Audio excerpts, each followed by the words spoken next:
Pumunta naman tayo sa isang pagdiriwang kung saan pasasalamatan natin ang mga taong nag-alay ng buhay para sa bayan dito sa Anong Ganap.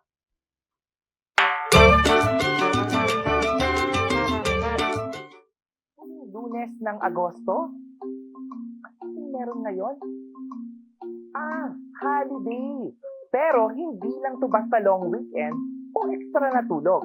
Dahil ngayong August 25, ipinagdiriwang natin ang Araw ng Mga Bayani. At hindi lang to tungkol sa mga nasa libro, ha?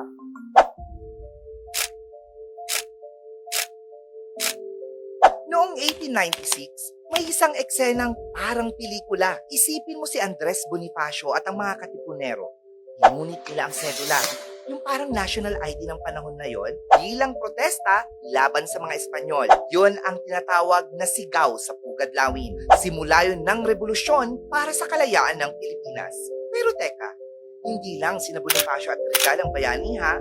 May mga babaeng mandirigma, guro, magsasaka, at ordinaryong tao na lumaban sa sarili nilang paraan.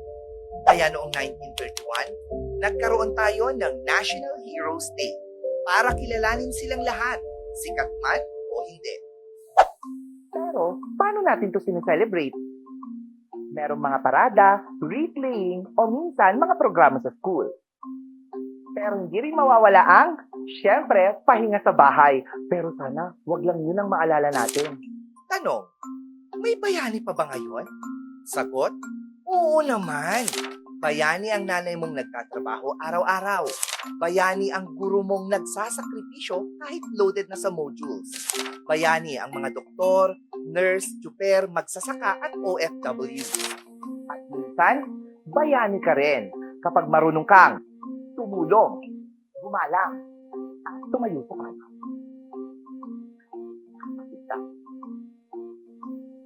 Ngayong August 25, sana hindi lang ito maging ordinaryong holiday.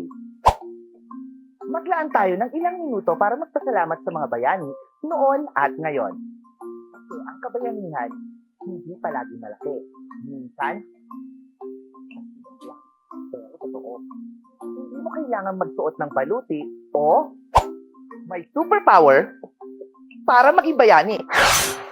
Minsan, sapat na ang may puso para sa kapwa at tapang na tumulong. Ako si Miss Bea at sana ngayong August 25, maalala natin kung sino talaga ang tunay na mga bayani noon at ngayon.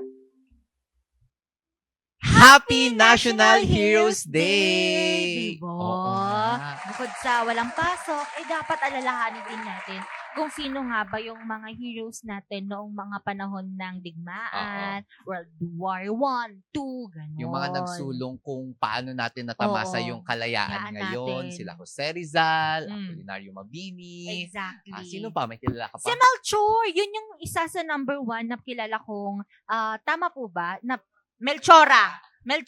Apo, yun, nawala lang yung letter A. Pero Melchora po yung ninya. Yun yung number 1 na nakilala ko, na naaral ko na isang bayaning babae noon. Oo. Sino ka dyan? Well, ako si Jose Rizal. Dati kasi Oo. binansagan ako Jose Rizal kasi buhok ko nakaganon. Pero kidding aside, aside from mga bayani, nabanggit nga ni Miss Bea kanina na hindi lang mga talagang heroes na nag-alay sa bayan natin ang pinasasalamatan natin ngayong araw. Totoo yan. Kasi before, meron yung mga napapanood kong mga live ng mga bayani. Noon sila Luna, ganyan-ganyan. Hindi lang pala sila, porket sila lang yung nakilala. Hindi na, sila agad yung parang nakilalang national heroes. Pero marami pa. Madami Mga pa. magsasaka, mga ilang magsasaka, mga sibilyan na lumaban, nakipagdigmaan, makamtan lang natin yung kalayaan na tinatamasa nga natin ngayong umaga. Pero ngayon, oo. Even yung mga ina natin, mga kapatid, lahat pwedeng maging bayani sa ngayong araw na. That's why.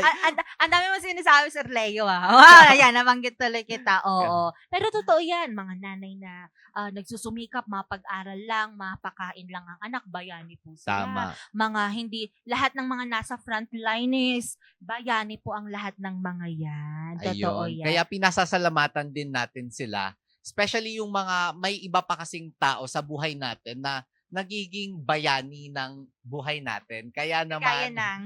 ng ano ko, Ng- mga kaibigan, nagiging Bakit? bayani sila kasi may mga Tuwing? times na Kapag. Ano Kapag ba kailangan yan? mo ng pera, nandyan sila. Oo, hindi naman. Pero may mga little things silang ginagawa na nakatutulong na sa akin para makausad dito sa buhay ko ngayon. Kaya thank you so much. Hindi lang sa mga bayani, sa mga nanay, sa tatay, kundi sa lahat ng taong naging parte ng buhay ko na naging bayani din. Totoo yan.